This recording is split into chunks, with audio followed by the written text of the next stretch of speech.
This little guy is the all-new Garmin Edge 130, a brand new computer from the GPS giant, launched in 2018. And it's an interesting little computer because there's no predecessor. There's no 120, a 110, or 100. There's an all-new line in the company's range.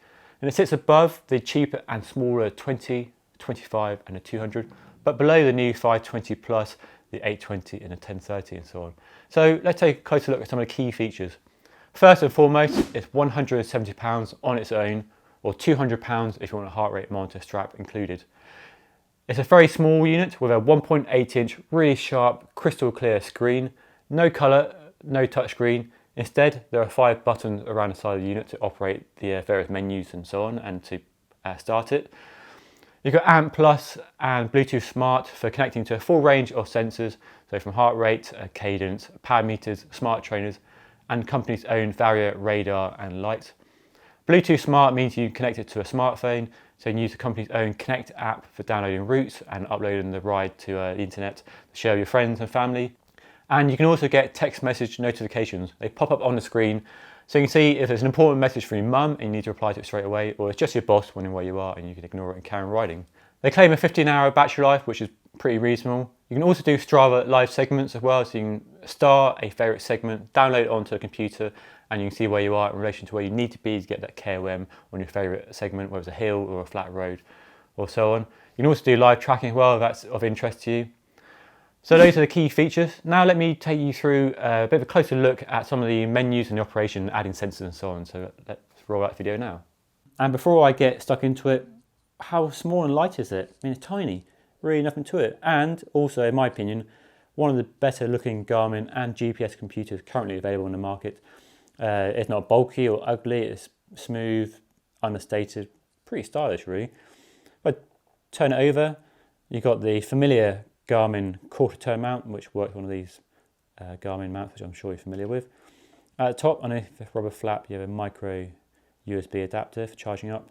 At the bottom, a area to attach a leash, so you can attach it to a stem, so if you have a crash, the Garmin doesn't separate and bounce into the bush where you can never find it again. And at the front, Garmin logo to keep your sponsors happy.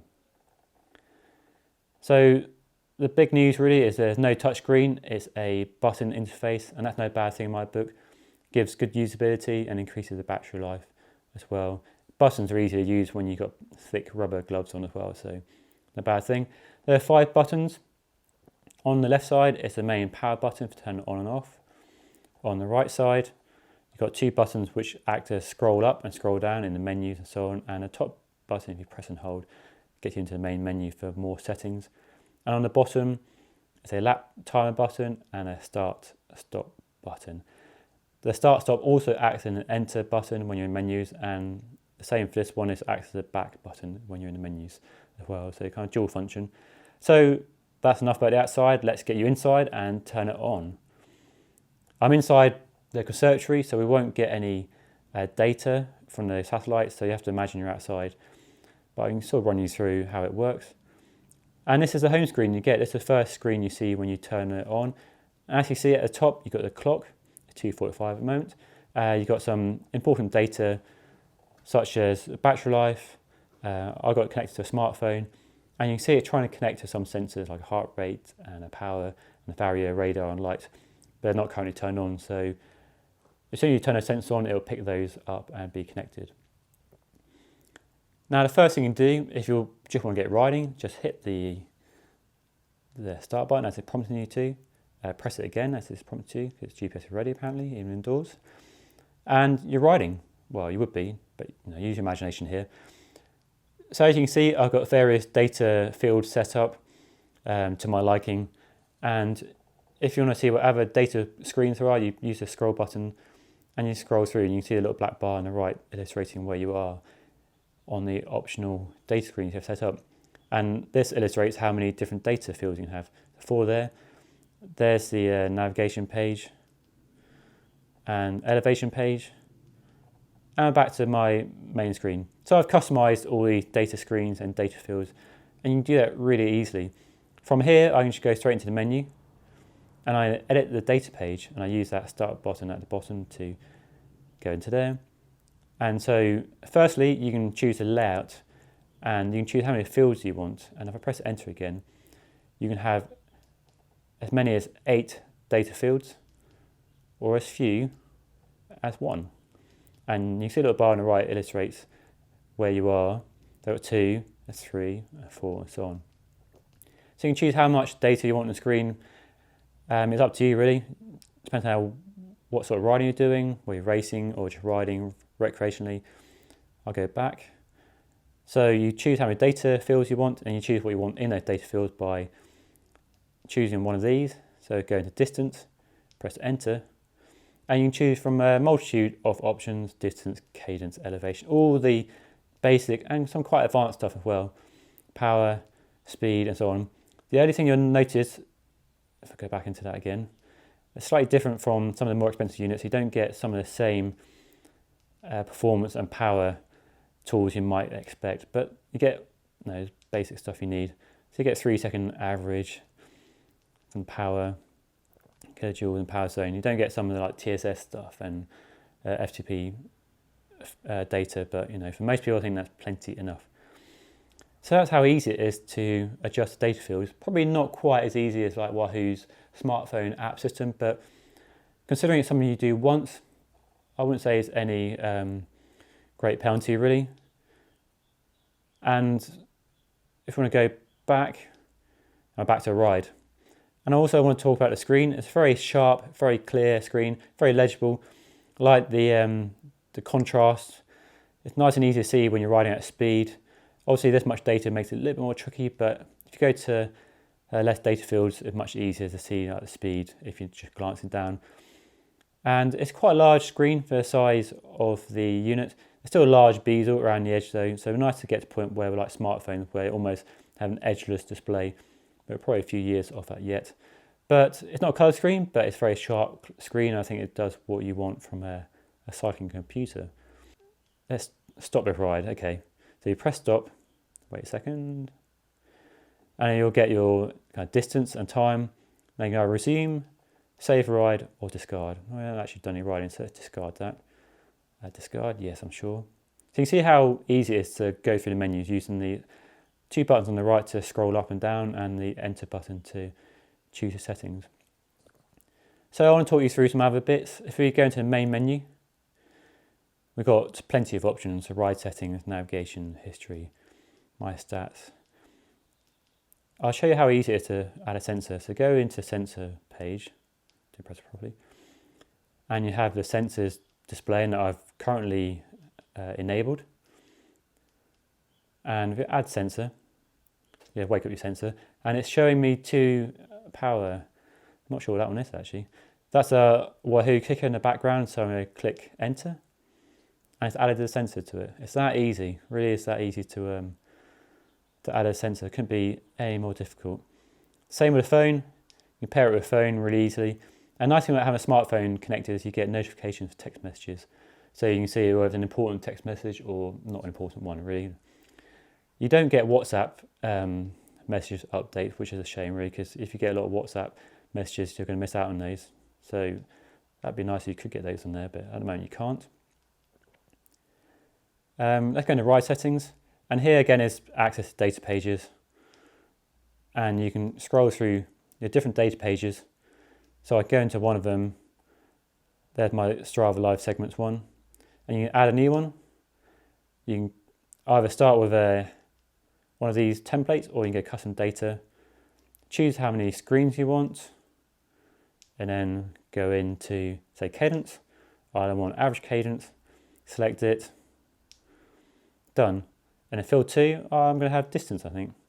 Or maybe I have elevation if I press too hard then. And go for grade, that's nice to have, and so on. And it really is that simple to add data fields and customize data fields. And now we've got 3 data fields set up. Right, go back. So that's the data pages. One thing I want to try and demonstrate is the mapping. Now you don't have the fully fledged mapping navigation capabilities of the bigger 800 and 1000 series computers. That's why you pay a premium for those.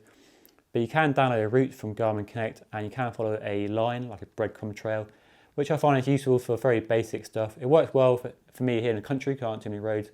In the urban city areas where there's lots of choice, it's not so good. But some people it might be just enough, and I'll try and demonstrate how it works. So first, we go into navigation and course, and I've got a course on my smartphone here. So I created a route here, and I'm going to send it to the Garmin, send it to Edge 130, ready to roll. So now I'm going to courses. There we go. There's the route I've just created. And I press loading. Wait for it to load it up the map. There we go. Now I can go and have a summary of that route and tell me how long it's going to take. And I can look at the map as well. And there we go. Now I've clicked ride. We can go and ride this route and it'll load it up. And there we go. We've got the route plugged into the system, heading and speed. And all I have to do is press play, let's go, and just follow the route. It's that easy. Now I'm nowhere near the start of the route, so it's not showing me the line at the moment, but another neat feature is being able to see the elevation of the route. So you can see I've got quite a bit of climbing at the start of the route with a total elevation of 227 meters just changed. So yeah, it's nice and simple to use. I'm going to stop that course. So that's mapping. Like I said, it's pretty basic, but it might be enough for you. Let's stop this ride again. Guys, I'm not riding today. Discard ride. Yes. The other thing we can do from the navigation menu, as well as courses, is you can ride an activity. So you've got a saved activity and ride the same route again. You can do that. You can add saved locations. You can also do Strava live segments. Click into there, and I can see I have various local Strava hot segments loaded. So if one there, it tells me how long it is and the gradient and how long it's going to take, and I can check out where it is on the map, see the elevation for that route, see quite hilly, see where I need to conserve effort. Go back. I see the personal record and a KOM. So it's all pretty easy to use, really. So that is a Garmin Edge 130. As I hope this little video showed you, fairly easy and simple to use. Hopefully that little video of the Garmin Edge 130 up close in operation was of use to you. If you've got any questions about the features I covered or might not have covered in detail, do let me know in the comment section below and I'll do my best to answer them. So it's that point in the video when I should probably talk about performance and how it is to use. And I've been using it for the last couple of months, using it every single day on my road bike, my mountain bike, doing some cyclocross racing and a lot of adventure and gravel riding. And I have to say, I've been really impressed. It's really impressed me with its simplicity, just how nice it is to use and how reliable it's been. So Garmin, as you are probably aware personally, has had a lot of issues with releasing computers that aren't quite ready for public consumption, where software is a bit flaky, lots of reports of them crashing and people losing data and just not being very reliable at all. Thankfully, Garmin has learned its lessons and released a product that is ready for release. I've not had any issues with reliability, it's not crashed, not had any glitches or random stuff happening, not lost any data. Every time I start a ride, it finds the satellites really quickly and it tracks the ride really accurately all the time, not had any weird dropouts or anything. The Bluetooth works really well. It connects to my smartphone straight away and it uploads my ride after a ride straight away. So it's been good on all fronts really, and I've been really impressed. So thumbs up Garmin. You finally nailed it with the 130, I think. The other thing I want to talk about is how easy it is to use. Because they stripped away a lot of the features getting the more expensive Garmins, the whole interface is really simple. Got a really nice flow to it. Moving through the menus is really easy. It's not complex or you don't get lost in it. It's just really sensible. And the button interface works really well. It doesn't take more than a few minutes to get your head around which button to do which. And the whole thing just works really well. And it reminds me, in many ways, of this. Remember this one, guys? The old Edge 500. Now, this, in my opinion, is the best computer that Garmin has ever launched. Launched way back in 2010. It has really 8 years since they launched this. And funnily enough, I've still been using it until recently as a daily computer because it's really reliable, it's small and compact, and it just does what I need with none of the extra kind of flim-flam that you don't really need in a computer, in my opinion. So, like the 500, the 130 has all the core features you need. You can track your speed and power and cadence, connect to a smart trainer, but it has Bluetooth and a few other features that make it a little bit nicer to use on a daily basis. And as you can see, it's a bit smaller, a bit sleeker looking, but you still have that same button interface, no touchscreen. So that means in the winter when you've got big winter gloves on or you've got sweat on the screen, it's still easy to use and you don't have any problems on that front. The battery life is pretty good. They claim 15 hours, but I get about 10 or 12 hours with 2 sensors attached and connected to my smartphone. You could probably extend the battery life a bit if you turn some of the sensors off. Yeah, 10 or 12 hours real world use. That's enough for about a week's worth of riding if most people feel, so you can charge it up once, maybe twice if you need to. So it's not great, it's not bad, it's about average really. In summary, the Garmin Edge 130 gets a lot of things right. I really like using it. It's a really nice looking, compact, easy to use computer with a really sharp, crystal clear screen. The interface is a breeze, as I mentioned earlier. The battery life is pretty good.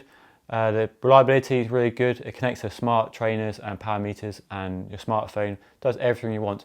Probably the only thing it doesn't do is navigation. You can navigate with it, but it's not that great to be honest. And if you want navigation, you probably need to go to a more expensive, higher end Garmin. Or the other option is, and it's one that's proven quite popular at the moment, is the Wahoo Element Bolt. Now, a lot of people I know have defected from Garmin because of the issues they've had with software and firmware updates and so on to the Wahoo Element Bolt.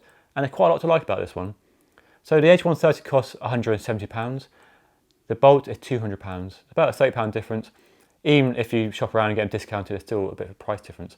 Now, if you don't want navigation, I recommend the Edge 130. It's small, it's compact, you can see how much better looking it is than the Wahoo. The screen is much sharper and nicer. And although it doesn't have proper smartphone compatibility like this one does in terms of setting it up and setting up the data fields, it's still really easy to use. So I recommend that one. But whichever one you choose, they're both really good computers. If you want navigation and you don't mind paying a bit extra, you don't mind a slightly bulkier appearance, the Wahoo Element Bolt is easy to recommend. But if you want a small, compact, easy to use, good looking, simple and reliable computer, as this one has been, you don't mind not having navigation because you know where you're going, the new Garmin Edge 130 is definitely worth a look. Even, especially if you've been burnt by Garmin's in the past with software and firmware issues. And I'm a long time user of Garmin's. Since the 500 and before that with 305, I've really liked Garmin products, been the market leader for a long time. But with the last few releases, I found my loyalty in the brand wavering, and I won't mind admitting I've been trying other brands. But the Edge 130 has reminded me that when Garmin really concentrates and gets everything right, it gets things really right. And the Edge 130 is a really good computer. So yeah, I'll definitely take a close look if you're in the market for a new computer in this price range. It gets a lot of things very, very right. So yeah, thumbs up Garmin, I like it.